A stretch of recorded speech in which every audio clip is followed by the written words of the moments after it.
Hello gamers, क्या हाल है, कैसे हो आप? स्वागत है आपका एक और नए वीडियो में। और यहाँ भी BGMI का नया अपडेट आ चुका है, तो आज के इस वीडियो में हम यही चेकआउट करने जा रहे हैं दोस्तों। लेकिन सॉरी वीडियो देर से लाने के लिए सॉरी। मैं अपने पर्सनल लाइफ के कामों में थोड़ा व्यस्त चल रहा था तो वीडियो नहीं बना पा रहा था। लेकिन अब हम सारी डिटेल्स के साथ आज फाइनली वापस आ चुके हैं और हर बार की तरह वापस आ चुका है विंटर अपडेट। सर्दियां आ गई हैं, मतलब आ रही हैं, और सर्दियों के साथ आ चुका है सर्दियों का अपडेट। तो ये नया विंटर मोड है, इसका नाम क्या रखा है पता है? फ्रॉस्टी फनलैंड। और इस गेम के हर नए अपडेट में एक कहानी छुपी होती है, तो इसकी कहानी ग्लोबल वार्मिंग के ऊपर है। तो ग्लोबल वार्मिंग से रिलेटेड इस कहानी का सार, मतलब समरी ये है कि फार फार अवे लाइज अ पेंगुइन एम्पायर। बहुत बहुत दूर एक पेंगुइन्स की रियासत हुआ करती थी, जहां पेंगुइन्स ने अपनी खुद की एक सिविलाइजेशन बनाई थी। टाउन्स थे, सेटलमेंट्स थी, टेक्नोलॉजी थी जो 20th सेंचुरी के बराबर थी। लेकिन भाई इससे ग्लोबल वार्मिंग का क्या लेना देना है? Now that's interesting. तो भाई नया रॉयल पास मिल गया है। आपने लिया कि नहीं लिया अभी तक का A15 रॉयल पास? क्या ही जबरदस्त रॉयल पास है। और रॉयल पास के विनर्स भी सेलेक्ट कर लेते हैं यार जल्दी से। तो जितने भी पिछली वीडियो के रॉयल पास विनर्स थे वो यहाँ पे आप देख सकते हो। और आज के वीडियो का सवाल है कि इरेंगल मैप के ऊपर अब इस नए अपडेट में क्या बदल गया है? प्लीज अपनी BGMI ID के साथ कमेंट सेक्शन में जल्दी से बता दो। वीडियो पॉज कर दो यहीं पर और कमेंट कर दो फटाक से। सो अपडेट की बैक स्टोरी।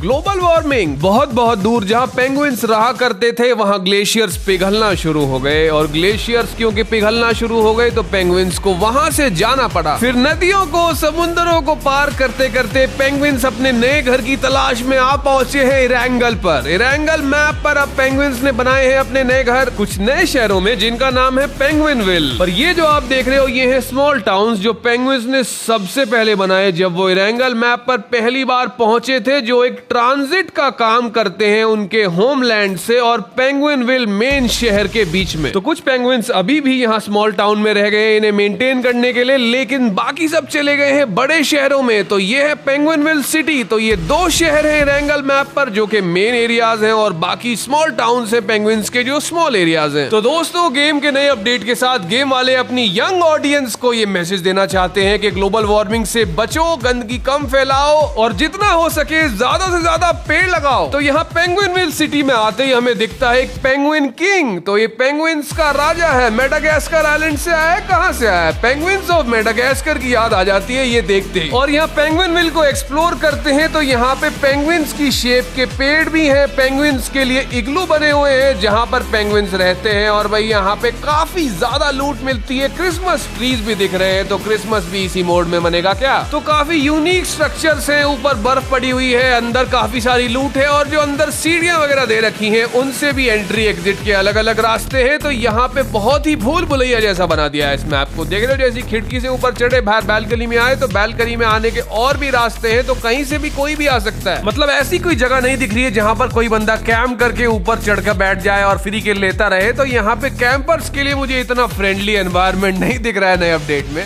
फिर यहाँ पर एक बिल्डिंग है जो पेंगुइन शेप्ड है। देख रहे हो सामने, उस पेंगुइन के अंदर जा सकते हैं। तो मतलब यहाँ पेंगुइन्स के राजा ने अपनी मूर्तियां ही नहीं, यहाँ पर अपनी ही शेप का एक घर भी बनाया है। तो यहाँ पर पेंगुइन किंग ही रहता होगा पक्का। यहाँ पर स्पेशल क्रेट्स हैं, जिन क्रेट्स को ओपन करने के बाद यहाँ की सारी मजेदार लूट मिलती है। और उसके अंदर सीक्रेट आइटम्स भी हैं, नए आइटम्स हैं जो गेम के अंदर ऐड हुए नए अपडेट में। फिर ये वाली आइस वॉल देखकर आपको याद आया कि सबसे पहली बार वाला ईस्टर एग यहाँ इस नए लेटेस्ट अपडेट में ऐड करा है। तो वो दीवारें बिल्कुल ऐसी हुआ करती थी जो पिछले विंटर अपडेट्स में आती थी। फिर न्यू अपडेट के पेंगुइनविल में यहाँ पर सीक्रेट हिडन क्रेट्स भी हैं। तो इन पेंगुइन क्रेट्स से आकर भी लूट ले सकते हैं प्लेयर्स। इनके अंदर भी काफी लूट मिलते हैं। फिर आगे है वही पुराने वाला स्ट्रॉन्गेस्ट टीम कॉन्सेप्ट, लेकिन उसे एक नया लुक दे दिया गया है विंटर अपडेट के साथ। तो कुछ इस तरह से यहाँ सेंटर क्रेट ओपन होती है कुछ टाइम बीत जाने के बाद, जहाँ पे स्ट्रॉन्गेस्ट टीम अपने टीममेट्स को कर सकती है रिकॉल और ले सकती है भरपूर लूट। फिर एक इंटरेस्टिंग चीज दिखाऊं, ये देख रहे हो यहाँ पे घरों की छतों पे कैसे चढ़ सकते हैं? कुछ नहीं करना, सिंपल वॉक करो और घर की छत तक चढ़ जाओ। तो यहाँ पे कुछ इस तरह के घर भी बना रखे हैं। देख रहे हो कितनी ऊपर तक यहाँ सिर्फ पैदल चढ़ सकते हैं, कहीं जंप नहीं करना, कुछ नहीं करना, और सीधा ऊपर आ गए। तो ये है इस गेम में पहली बार ऐड हुआ मैजिक रिवाइव। अपने टीममेट को दूर से कुछ इस तरह से रिवाइव कर सकते हैं अगर सेल्फ एडी ना हो। उसने सिरिंज थ्रो करी मेरे ऊपर और अब मेरे पास सेल्फ रिवाइव का ऑप्शन आ चुका है, और कुछ इस तरह से अब हमारा प्लेयर रिवाइव हो सकता है। तो एक पावर तो इसकी ये है कि दूर से किसी को भी रिवाइव कर सकते हैं, और दूसरी पावर ये है कि जिस प्लेयर को भी सिरिंज हिट करेगी उस प्लेयर की हेल्थ और बूस्ट दोनों एक साथ इंस्टेंटली फुल हो जाती है। देख रहे हो, जैसे उसने दोबारा शूट की तो यहाँ पे हेल्थ फुल हो गई और बूस्ट भी फुल हो गई।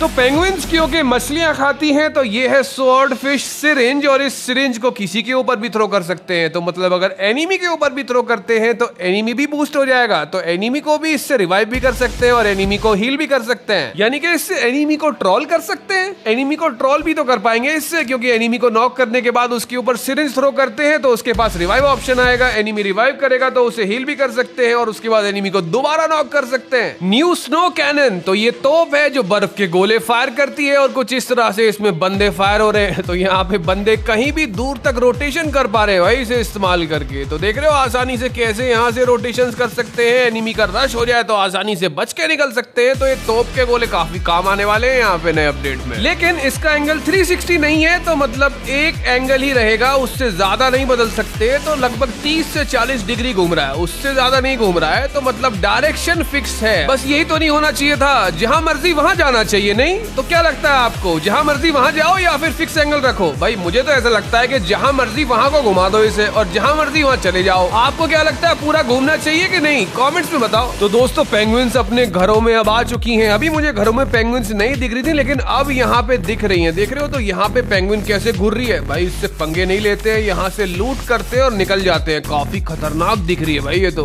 New cross hair mods add हो गए, तो यहाँ पे 4 तरह के नए क्रॉस हेयर सब प्लेयर सेलेक्ट कर सकते हैं, और किसी भी क्रॉस हेयर को यहाँ पे हिप फायर में इस्तेमाल कर सकते हैं। अभी तक सिर्फ स्कोप्स के लिए क्रॉस हेयर थे अलग अलग, अब यहाँ पर हिप फायर के लिए डिफॉल्ट क्रॉस हेयर भी बदल दिए, जो मुझे पहले नहीं दिख रहे थे अब दिख रहे हैं। इसलिए प्लेयर्स जिस तरह का वेपन इस्तेमाल कर रहे हैं उसके हिसाब से अपना क्रॉस हेयर रख सकते हैं। भाई सबके अपने अपने फेवरेट वेपन है, तो जो भी गन इस्तेमाल करो उसके हिसाब से जो भी क्रॉस हेयर बढ़िया लग रहा है उसको सेट कर दो डिफॉल्ट पर। फिर नए रॉकेट लॉन्चर में इस्तेमाल होती है सॉल्टेड फिश, तो यहाँ पे इसका नाम है सॉल्टेड फिश रॉकेट लॉन्चर। कुछ इस तरह से सॉल्टेड फिश अंदर वो डाल रहा है और उसके बाद वो फिश लॉन्च हो रही है, ऐसा दिखा रखा है इन्होंने। और इसकी 2 फॉर्म है, एक बेसिक फॉर्म है, जिस बेसिक फॉर्म के अंदर ये रॉकेट लॉन्चर की तरह काम करता है, जिसके मजेदार आइडल एनिमेशंस भी ऐड हो चुके हैं। तो कुछ इस तरह से एनिमेशंस करता है, अगर इसे लेके हमारा बंदा एक जगह खड़ा हो जाता है तो। फिर इस रॉकेट लॉन्चर की जो एडवांस फॉर्म है उसके भी 3 अलग अलग मोड है, लो ऑल्टीट्यूड, मीडियम ऑल्टीट्यूड और हाई ऑल्टीट्यूड। तो ये इस तरह के मोड्स भी काम कर रहे हैं इसमें। तो सबसे पहला सीक्रेट तो ये है, जैसे ही कोई भी इस गन को फायर करेगा एनिमी के ऊपर या फिर हमारे ऊपर होती है, तो हम कोई भी गन हाथ में नहीं पकड़ सकते इसके ऊपर। तो किसी भी एनिमी की गन हटाने का बढ़िया जुगाड़ है, तो किसी भी एनिमी के हाथ में गन है उसके ऊपर शूट कर दिया तो उसकी गन हट जाएगी हाथ में से और वो फिसलना शुरू हो जाएगा। तो कुछ इस तरह से एनिमी को आसानी से नॉक कर सकते हैं इसे इस्तेमाल करते। वैसे और भी बहुत सारे सीक्रेट्स हैं इसके जो अभी तो काम नहीं कर रहे हैं, लेकिन 1-2 अपडेट के अंदर काम करना शुरू होंगे तो वो भी चेकआउट करेंगे। जैसे कि यहाँ पे गाड़ी के ऊपर इसके क्या इफेक्ट्स होते हैं। अभी तो यहाँ पे सिर्फ डैमेज पड़ रहा है यहाँ पे एनिमी को, लेकिन कुछ और भी इफेक्ट्स हैं जो अभी हमें बहुत जल्द देखने के लिए मिलेंगे, तो वो भी चेकआउट करेंगे आगे आने वाले वीडियोस में, फॉलो कर लेना। फिर अब चेकआउट करते हैं इस नए रॉकेट लॉन्चर के अलग अलग फ्लाइंग मोड्स। तो एक तो ये लो ऑल्टीट्यूड फ्लाइंग मोड है, जिसमें यहाँ जमीन के बहुत ही करीब कुछ इस तरह से स्लाइड करता है हमारा बंदा इसे इस्तेमाल करके। तो जमीन के ऊपर स्लाइडिंग का ऑप्शन अवेलेबल है एक तो, पर हम चाहें तो जमीन के अलावा इससे थोड़ा सा ऊंचा भी उड़ सकते हैं या फिर बहुत ऊंचा भी उड़ सकते हैं। तो कुछ इस तरह से इसका एंगल बदलने के बाद अपने आप हमारा बंदा ऊपर बैठ जाता है इस रॉकेट के और कुछ इस तरह से उड़ने लगता है। फिर दूसरी जबरदस्त बात मुझे ये लगी कि कुछ इस तरह से यहाँ शूटिंग मोड एक्टिवेट करके यहाँ 3 सेकंड के लिए शूट कर सकते हैं किसी को भी इससे। तो इसकी स्पीड के अलावा सब कुछ एडजस्ट कर सकते हैं, इसके ऑल्टीट्यूड वगैरह, और कहीं से भी निकल सकते हैं। तो यहाँ पे एनिमी जैसे ही हमारे ऊपर गोलियां चला रहा होगा तो हम यहाँ पतली गलियों में से कहीं से भी होते हुए इस पे से उड़ते हुए निकल सकते हैं। वो आसानी से शूट नहीं कर पाएगा इस पे उड़ते बंदे को। और जैसे ही कोई भी एनिमी दिखता है तो इसका शूटिंग मोड एक्टिवेट करना है, जिसके बाद एनिमी को शूट कर सकते हैं उड़ते उड़ते और उसके आसानी से नॉक होने के चांसेस हैं। देख रहे हो, तो यहाँ पे शूट कर दिया 2 बार तो यहाँ एनिमी नॉक हो चुका है इससे। फिर ये पावर भी जबरदस्त है कि अगर इसका ज्यादा ऑल्टीट्यूड मतलब काफी हाइट मैनेज कर सकते हैं तो पैराशूट ओपन कर सकते हैं और थोड़ी देर बाद फिर से इसे एक्टिवेट कर सकते हैं हवा में ही। देख रहे हो, कुछ इस तरह से नीचे नहीं उतरेंगे क्योंकि थोड़ी देर के लिए ये डिसेबल हो जाता है, तो पैराशूट ओपन करके रीयूज कर सकता है प्लेयर इसे। तो दोस्तों काफी देर इस नए रॉकेट लॉन्चर को इस्तेमाल करने के बाद, इसकी सारी नई शक्तियां सीखने के बाद, ये तो मैं कह सकता हूं कि काफी नया एक्सपीरियंस है, काफी नई तरह का आइटम है जो यहाँ ऐड हुआ है। इससे उड़ते उड़ते शूट कर सकते हैं, शूटिंग मोड एक्टिवेट करके एनिमी को नॉक कर सकते हैं। और स्क्रीन पर जो इसका एक टाइमर चल रहा है, वो टाइमर खत्म होती है कैंसिल हो जाता है, या फिर खुद टैप करने के बाद भी इसे कैंसिल कर सकते हैं और नीचे उतर सकते हैं। फिर ये अगला सीक्रेट फीचर एक न्यू फीचर नहीं है, ओल्ड फीचर है। तो अब ये पुराने फीचर को BGMI के अंदर ऐड कर दिया है। देख रहे हो कुछ इस तरह से बंदा क्रेट उठाता है पीसी वर्जन में, लेकिन ये क्या देख रहा हूं मैं,